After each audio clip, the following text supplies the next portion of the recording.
The challenge most newbie freelancers face is getting their first job or clients.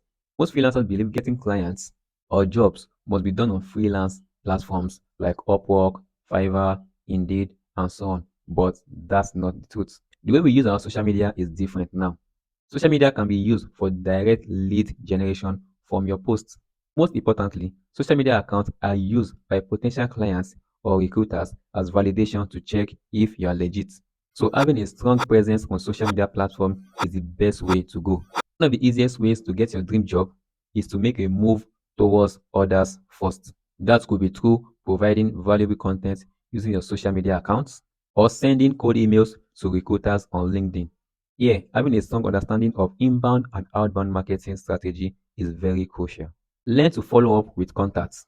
It's no use connecting to someone on LinkedIn or your favorite social media platform without having a purpose to learn from them.